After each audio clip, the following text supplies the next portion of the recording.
আসসালামু আলাইকুম। অন্য মঞ্চের আলোচনায় আপনাদের সকলকে আমন্ত্রণ জানাচ্ছি। আমাদের সঙ্গে আজ যুক্ত হয়েছেন সিডনি থেকে লেখক ও কলামিস্ট জনাব অজয় দাশগুপ্ত। অজয় দা, আপনাকে আমাদের অনুষ্ঠানে স্বাগত জানাচ্ছি। ধন্যবাদ। দাদা, দূরে থাকলেও তো আপনি দেশের সব খবরই রাখেন। আইন শৃঙ্খলা পরিস্থিতির যে অবস্থা বর্তমানে দেশে, এটা নিয়ে আমরা গত বেশ কয়েকদিন ধরে বেশ উদ্বিগ্ন এবং এর আসলে কারণটা কি এটা বোঝা যাচ্ছে না। আমরা একটা জিনিস দেখছি যে, যেমন আমি একটা ঘটনা বলি আপনাকে, যে রংপুরের স্কুল শিক্ষক গণপতি চক্রবর্তী যে সপরিবারে মারা গেলেন, এটা নিয়ে নানা ধরনের ঘটনা। প্রথম দেখলাম যে পুলিশ খুব দ্রুততার সঙ্গে, অবিশ্বাস্য দ্রুত গতিতে সবকিছু উদ্ধার করে ফেললেন। পুলিশ কমিশনার একটা প্রেস ব্রিফিং করলেন, প্রেস ব্রিফিং করতে করতে উনি চোখ দিয়ে পানিও ফেললেন, কান্নাকাটিও করলেন। আমি নিজেটা দেখেছি, দেখে আমি নিজে একটু আপ্লুত হয়ে গিয়েছিলাম যে পুলিশ কর্মকর্তা সিরিয়াস। পরে দেখলাম যে এটা নিয়ে সন্দেহ। আবার ময়না তদন্তের মধ্যে যা তথ্য পাওয়া গেল তার সঙ্গে অনেক কিছু মেলে না। তো এর বাইরে আমরা কিছুদিন আগে দেখেছিলাম সিলেটেও এরকম একটা হত্যা হচ্ছে সপরিবারে। ইদানিং যেন সপরিবারে, পুরো পরিবারের সবাইকে মেরে ফেলা হচ্ছে। ওইটার রহস্য এখন উদ্ঘাটিত হয়নি। এটা যেটা হয়েছে রংপুরেরটা, এটা রহস্য উদ্ঘাটিত হয়েছে কিনা সেটা তো ক্লিয়ার না। এটা কি রহস্যের উদ্ঘাটন বলবো, নাকি ঘটনার প্রকৃত ঘটনাকে আড়াল করার চেষ্টা বলবো, কিছু তো বুঝতে পারছি না। তো আমার কথাটা হলো কি, এই যে সপরিবারে হত্যা করার যে একটা প্রবণতা যেটা আমরা লক্ষ্য করছি, শিশুটাও বাদ যাচ্ছে না। এর পেছনে কি আপনার মনে কি মনে করেন? আমাদের তো উর্বর মনে অনেক কিছু আসে, আপনি কি ভাবছেন এগুলোকে নিয়ে? আপনাকে আমি ধন্যবাদ জানাই প্রসঙ্গটি তুলবার জন্য। অত্যন্ত হৃদয় বিদারক, বেদনা বিধুর একটা ঘটনা। কিন্তু আপনি যখন বললেন যে পুলিশের কান্না, সেটা দিয়েই আমি একটু বলি। ছেলেবেলা থেকে না আমার একটা সন্দেহ আছে, এবং এই সন্দেহটা কিভাবে হয়েছে ধরেন, আমি যখন বাচ্চারা অন্য খেলা খেলতো, আমি পত্রিকা খেলতাম। আমি কাগজ কেটে পত্রিকা বের করতাম নিজে নিজে, এবং ওই পত্রিকা আমি নিজেই খবর দিতাম, নিজেই খেলার খবর দিয়ে এরকম করতাম। তো পত্রিকা পড়ার স্বভাবের কারণে আমি ছেলেবেলা থেকে দেখতাম যে ধরেন একটা বাস গড়িয়ে খাদে পড়েছে, ওটা নিউজ করতো কি, একটি বাস খাদে পড়ে গেছে, 2 জন মানুষ ও 3 জন পুলিশ আহত। তো পুলিশ কি মানুষ না? 2 জন পুলিশ আর 3 জন মানুষ কেন? পুলিশও তো মানুষ। এই যে আপনি বললেন না যে পুলিশের চোখে কান্না, এটা আমাদেরকে আবেগ আপ্লুত করতেই পারে, করেছিল। কিন্তু তারপরেই আমরা দেখলাম প্রচুর কারণ সৃষ্টি হচ্ছে, যেটা এই কান্নাকে অবসলিউট করে দিচ্ছে, কুমিরের কান্না হিসেবে ভাবতে আমাদেরকে বাধ্য করছে। এখন দেখুন, পুলিশ হচ্ছে আমাদের দেশে অত্যন্ত, আমি বলবো আমাদের অনেক আত্মীয় স্বজন পুলিশে কাজ করে, আমাদের অনেক বন্ধু ছিল পুলিশে, এখনো আছে। তো এটা তো মানতে হবে যে পুলিশও মানুষ, পুলিশেরও হৃদয় আছে। কিন্তু প্রশ্ন হচ্ছে, পুলিশ একটা রেজিমেন্টেড ফোর্স, তারা তাদের আইন এবং ধারার বাইরে যেতে পারে না, এবং যেটা স্ক্রিপ্ট থাকে সেটাই পাঠ করে। তো আপনার এই হৃদয় বিদারক ঘটনাটা আপনি যেটা বললেন, যে অত্যন্ত সাংঘাতিক একটা প্রশ্ন আপনি করেছেন, যেটা কি মনে হয় আপনি হয়তো জানেন, মাত্র কিছুদিন আগে জাতিসংঘে বলা হয়েছে বাংলাদেশে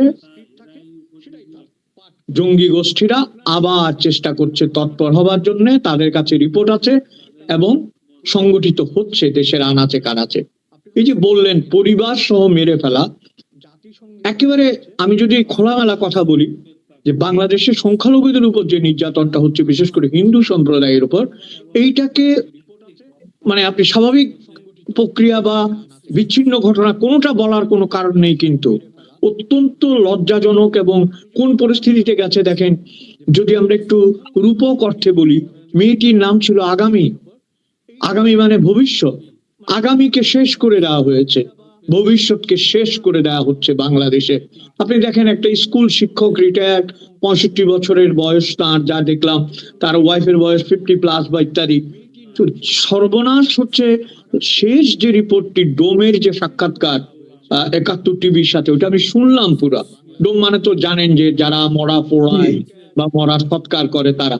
সে যে বলছে যে বীর্য আছে, কি মারাত্মক অভিযোগ দেখেন।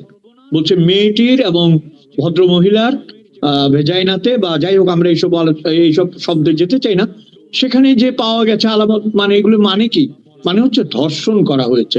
এবং আমি একটা কথা একটু মানে বিনয়ের সাথে জানতে চাই, হঠাৎ করে আপনার এই যে ভদ্রলোক যারা 4 জন মারা গেলেন তারা সবাই চক্রবর্তী, পুলিশের যিনি রহস্যের ইয়ে করবেন, সমাধান করবেন, তিনিও আপনার হিন্দু মানুষ দেখা গেল, কি যেন নাম, সনাতন। তারপরে সাক্ষী ধরে আনা হলো, তাও হিন্দু। তারপরে দেখা গেল আপনার যে 2 জনকে সাসপেক্ট করা হয়েছে, ধরে নিয়ে গেছে, তারাও হিন্দু, ডোমও হিন্দু। রংপুরে তো হিন্দু আসলো কোত্থেকে হঠাৎ করে, এটাই তো বুঝতে পারছি না। রংপুর হঠাৎ হিন্দুপূর্ণ এবং আপনার অন্য সম্প্রদায় শূন্য হয়ে গেল কি করে? স্ক্রিপ্ট একটু বাস্তবমুখী এবং একটু মানে কি বলবো, রিয়ালিটি সম্পন্ন হলে ভালো হয়। এই স্ক্রিপ্ট দিয়ে কিন্তু শাক দিয়ে তো মাছ ঢাকা যাবে না। সবচেয়ে যেটা করুন সেটা হচ্ছে যে আমরা হিন্দু মুসলমান প্রশ্নে না যাই। এটা কি সবার জন্য বিপদ সংকেত নয়? আপনার বাড়িতে আপনি আপনার পরিবার সহ অনিরাপদ, আপনার পরিবারকে হয় ধর্ষণ করা হয়েছে, অথবা ইয়াবা খেয়ে হত্যা করা হয়েছে, অথবা অন্য কোনো কারণে হত্যা করা হয়েছে, কিন্তু এই ক্লিনজিং বা এই হত্যাকাণ্ড বন্ধ করতে না পারা, এই ব্যর্থতা তো সরকারকে নিতে হবে। আইন শৃঙ্খলার যে ভয়াবহ পরিস্থিতি বাংলাদেশে। আমি আপনাকে বলি, সিলেটে যে ঘটনাটা ঘটেছিল সপরিবারে, ওরা অবশ্য মুসলিম ছিলেন, কিন্তু ওরা আবার আওয়ামী লীগ করতেন এক সময়। আওয়ামী পরিবার, আমি এখন নিউজের মধ্যে কথাটা আমার উল্লেখ আছে, নিউজের মধ্যে উল্লেখ করা হয়েছে যেটা আওয়ামী পরিবার। মানে আওয়ামী পরিবার হলে কি তাহলে হত্যাটা আর হত্যা থাকে না নাকি? এটা তো আওয়ামী পরিবার, সংখ্যালঘু পরিবার, প্রগতিশীল পরিবার, বামপন্থী পরিবার, মানে এদের আর বাঁচার কোনো অধিকার নাই, তাই তো? এখন কি বলবেন? হ্যাঁ, তার মানে শুধু বাঁচবে মব পরিবার আর মৌলবাদ পরিবার, এই তো। এখন দেখেন, আমরা যদি একটু ভেতরের দিকে যাই, আমি আবারও বলছি, আমি প্রতিবারই এই শোতে বলি যে সবচেয়ে বিপজ্জনক হয়েছে আমাদের সুশিক্ষিত নামে পরিচিত মানুষের সরকার। উনি আমাদের এই ঢাকনাটা খুলে দিয়ে গেছেন। এই যে একটা ঢাকনা কি হয় জানেন, ম্যানহোলের যে ঢাকনা থাকে, এটা কারণ হচ্ছে গন্ধ এবং আবর্জনাকে চেপে রাখতে হয়। উনি আমাদের এই ঢাকনাটা খুলে দিয়ে চলে গেছেন, আমি বারবার বলছি কিন্তু। এবং এই নির্লজ্জের মতো তার প্রেস সেক্রেটারি এখনো কথা বলে, বিভিন্ন জায়গায় এসে উনি কথা বলে এখনো, আমি দেখেছি বিভিন্ন অনুষ্ঠানে, কিন্তু কেউ তাকে, একমাত্র আব্দুল তুষারকে আমি মাঝে মাঝে দেখেছি তাকে স্পষ্ট করে বলতে। তা এই মানুষগুলো আমাদের যে ক্ষতি করে গেছে, এই যে ম্যানহোলে ঢাকনা খুলে দিয়ে গেছে, সেই ঢাকনাটা এখনো লাগানো যাচ্ছে না। এবং দেখেন, আমি বলি কিভাবে খুলে দিয়ে গেছে, কতগুলো যে হত্যাকাণ্ড তখন হয়েছে। এই যে আপনি বললেন আওয়ামী পরিবার, মানে চামড়া ছুঁড়ে ফেলেছে মানুষের। হ্যাঁ, তারপরে ধরেন যাকে ইচ্ছা তাকে গলায় জুতার মালা দিয়ে মেরে। সবচেয়ে বড় কথা হচ্ছে কতগুলো প্রতিষ্ঠান থাকে দেশে, 32 নম্বরটা বুলডোজার দিয়ে ভেঙেছে। আর এই লোক বলছে যে আমরা জানতাম না। কত বড় মিথ্যুক আপনি দেখেন, what a liar he is. আপনি ঢাকা শহরে ধানমন্ডিতে বুলডোজার যাচ্ছে একটার পর একটা, আর আপনি জানেন না। আমি ওই প্রসঙ্গে যেতে চাই না, আমি যেটা বলতে চাই, মানুষের জীবন বিপন্ন করার সময় এসেছিল আপনার এই 5ই আগস্টের পরের কিছুদিন পর থেকেই শুরু হয়েছিল, এবং তারা চলে যাওয়ার পর সেই ঘটনার পুনরাবৃত্তি এখনো চলছে। এবং আরেকটা জিনিস যেটা সবাই বলার চেষ্টা করছে, যে বাংলাদেশে যে প্রগতিশীলতা এবং সংখ্যালঘু এবং নিরীহ মানুষকে হত্যার যে প্রবণতা, এটা কিন্তু একটা ব্যাপক আকার ধারণ করছে। এই যে আপনি সিলেটের কথা বললেন, ট্যাগ দেওয়া হয়েছে আওয়ামী পরিবার, এখানে বলা হচ্ছে হিন্দু পরিবার। এবং আপনি যদি সামাজিক মিডিয়ায় দেখেন, কিছু কিছু কমেন্টস আছে যেগুলি পড়লে আপনার বমি আসবে, গা গুলাবে। ইয়াং ছেলেরা বলছে যে কি হয়েছে, মারা তো যেতই, দর্শন করলে সমস্যা কি? আপনি খেয়াল করেন বিকৃতি কোন পর্যায়ে চলে গেছে। এই বিকৃতি থেকে যদি সমাজকে উদ্ধার করা না যায়, কেউই কিন্তু নিরাপদ না। আবার আপনি দেখেন, আমি যত কিছু বলি না কেন, মানে আমি তো বলবো যে ঘটনাগুলির জন্য দায় আলটিমেটলি কিন্তু আমাদের সরকারকে নিতে হবে, স্বরাষ্ট্রমন্ত্রীকে নিতে হবে। দেখুন, যদি পুলিশের যে প্রথম প্রাথমিক যে বক্তব্য যে ইয়াবা সেবন করতে গেল, তারপরে তাদেরকে বাধা দেওয়া, তারা এগুলো করলো, আমি যদি এটা ধরেও নেই যে ঠিক আছে এটাই সত্য, তো ইয়াবা সেবন করা এটাও তো স্বরাষ্ট্র মন্ত্রণালয়ের একটা ব্যর্থতা। দেশে ইয়াবা আসবে কেন? ইয়াবা কি আমাদের এখানে ফ্যাক্টরি আছে বাংলাদেশে? বাইরের থেকে আসে কেন? আপনি ফেরাতে পারেন না কেন? এগুলো কি সরকারের দায় না? আবার দেখুন একই সময় চাঁদাবাজিটা, সারা দেশে চাঁদাবাজি এমন ভাবে বেড়ে গেছে আপনি চিন্তা করতে পারবেন না। চাঁদাবাজি নিয়ে প্রশ্ন হচ্ছে, ব্রাহ্মণবাড়িয়ায় দেখলাম যে আপনার পুলিশ লাইন্সে একটা সাংস্কৃতিক অনুষ্ঠান হচ্ছে, সেখানে যে হামলা করছে, পুলিশ আহত হচ্ছে, কিন্তু পরে দেখা গেল পুলিশকে সাসপেন্ড করা হলো। তো এর মাধ্যমে কি তাদেরকে আশ্রয় দেওয়া হচ্ছে না? এক্স্যাক্টলি, আপনি যেটা বললেন যে ইয়াবার কথা, একমাত্র বাংলাদেশে একটা মানুষের নাম হয়ে গিয়েছিল ইয়াবা বৌদি, আপনি চিন্তা করতে পারেন। এবং সে আবার টেকনাফের চেয়ারম্যানও হয়েছিল। হ্যাঁ, তারপরে যেটা যে সরকারকে তাড়ানো হয়েছে বলে দাবি করা হয়, সেই ফ্যাসিস্ট সরকার যাকে বলা হয়। আবার দেখেন, এখানে একটা কথা বলি ভাই, ফ্যাসিস্ট কথাটা বলতে বলতে বলতে বলতে এমন এক জায়গায় আনছে, এখন এই কথাটা বলতে ইচ্ছে করছে কি জানেন?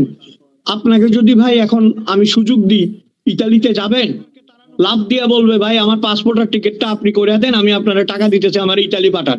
ইতালি হইলো মুসলিনীর দেশ, কিন্তু প্রথম ফ্যাসিস্ট, বুঝছেন, সবচেয়ে বড় ফ্যাসিস্ট। আচ্ছা, এবার যদি আপনারে বলি যে আচ্ছা ভাই, ইতালির থেকেও একটা ভালো জায়গা আছে, যাইবেন জার্মানিতে, তখন তো 3 লাখ দিয়া করবেন, 20 লাখ টাকা বাড়াইয়া দিলাম, আমার জার্মানিতে দেন। জার্মানি তো ফ্যাসিস্টের বাবার দেশ, হিটলারের দেশ, ঠিক না? একটা যদি ফ্যাসিস্টের দেশ, আর একটা ফ্যাসিস্টের বাবার দেশ। তো প্রশ্ন হচ্ছে কি জানেন, ফ্যাসিস্ট তাড়াইছেন ঠিক আছে ভাই, কিন্তু ইয়াবা তো তাড়াইতে পারেন নাই, ইয়াবা তাড়াতে পারেন। এবং আপনি যেটা বললেন যে ইয়াবা আসে কিন্তু আমাদের পাশের দেশ থেকে। হ্যাঁ, এই যে বার্মা থেকে বেশি আসে বলে জানি আমি, যতটুকু জানি মিয়ানমার থেকে। এই সাংঘাতিক নেশা আসলে কি হয় জানেন, এখানে একটা কথা বলা খুব প্রয়োজন মনে করছি আমি। যখন এই যে একটু আগে আপনি নিজেই বললেন ব্রাহ্মণবাড়িয়ার কথা, এটা তো একটা সিগন্যাল।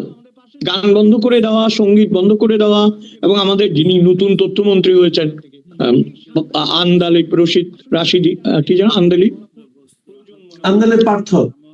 আন্দালিব পার্থ, আর একটা মাঝখানে কি নাম আছে, তো সুদর্শন ভদ্রলোক, এবং আত্মীয়তা সূত্রে আওয়ামী লীগেরও আত্মীয়, আবার বিএনপিও করেন বা অন্য দলের সাথেও মানে মোর্চায় আছেন। তো উনি আবার বলছেন তথ্যমন্ত্রী হয়ে যে এই ধরনের কোনো বাধ্যবাধকতা নাই, এগুলো চলবে না, মুখে বললে তো হবে না। ওরা তো হারমোনিয়াম ভেঙে ফেলছে প্রতিনিয়ত। হ্যাঁ, আলাউদ্দিন খাঁর যে স্মৃতি বিজড়িত ব্রাহ্মণবাড়িয়া ধ্বংস করে দিয়েছে প্রায়। হ্যাঁ, বাদ্যযন্ত্রগুলো তাদের চোখের শত্রু হয়েছে। তো আমি যে কথাটা আপনাকে বলতে চাচ্ছি, গান থাকবে না, সঙ্গীত থাকবে না, নাচ থাকবে না, আপনার কি বলে এটাকে আবৃত্তি থাকবে না, প্রেম থাকবে না, বিরহ থাকবে না, তাহলে কি থাকবে? উন্মাদনা, গাঁজা, ফেন্সিডিল, এগুলো থাকবে। দেখেন, এই যে বয়ানগুলি হয়, ধর্মের নামে যে বয়ানগুলি হয়, সেখানে এক সম্প্রদায়ের বিরুদ্ধে, অন্য সম্প্রদায়ের বিরুদ্ধে, প্রগতিশীলতার বিরুদ্ধে, সঙ্গীতের বিরুদ্ধে, এগুলো নিয়ে নানা কথা বলে। কিন্তু কখনো আপনি শুনেছেন যে মাদকের বিরুদ্ধে বলে? ওরা যদি ক্যাম্পেইন করতো যে মাদকের বিরুদ্ধে, তাহলেও তো কাজ হইতো। তার মানে কি, তলায় তলায় একটা, কিন্তু আমি বলবো তলায় তলায় একটা বিভিন্ন ধরনের ষড়যন্ত্রে বাংলাদেশ নিমজ্জিত হয়ে আছে।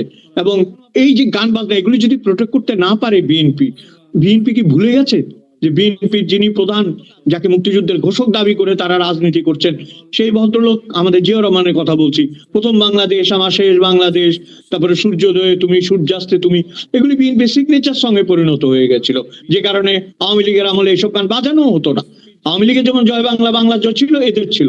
আমি বলতে চাচ্ছি কি, তখন সঙ্গীতটা সবাই গ্রহণ করেছিল। আজকে সঙ্গীত গ্রহণ করে যদি প্রতিরোধ দাঁড় করানো না যায়, তারপরে তো একদিন আপনি দেখবেন যে রাষ্ট্রীয় অনুষ্ঠানেও আর গান বাজনা হবে না। এবং সেই প্রক্রিয়ার জন্য তো আমাদের বিরোধী দল রয়েছেই। আপনি একটা জিনিস খেয়াল করেন তো, যখন জাতীয় সঙ্গীত গীত হয় পৃথিবীর বিভিন্ন দেশে, আপনি দেখবেন সবার ঠোঁট বিড়বিড় করে, আমাদের বিরোধী দলের ঠোঁট কিন্তু বিড়বিড় করে না। অর্থাৎ তারা না পারতে এটাকে মেনে নিয়েছে। এই যে সঙ্গীতের প্রতি অনীহা, এই যে সঙ্গীতের প্রতি অবজ্ঞা, এবং আমাদের সংস্কৃতির প্রতি যে বিরাগ, সেটা আস্তে আস্তে ক্রোধে পরিণত হচ্ছে, এবং সেই ক্রোধ একদিন আমাদের আগুন জ্বালিয়ে শেষ করে দিতে পারে বলে আমার আশঙ্কা হয়।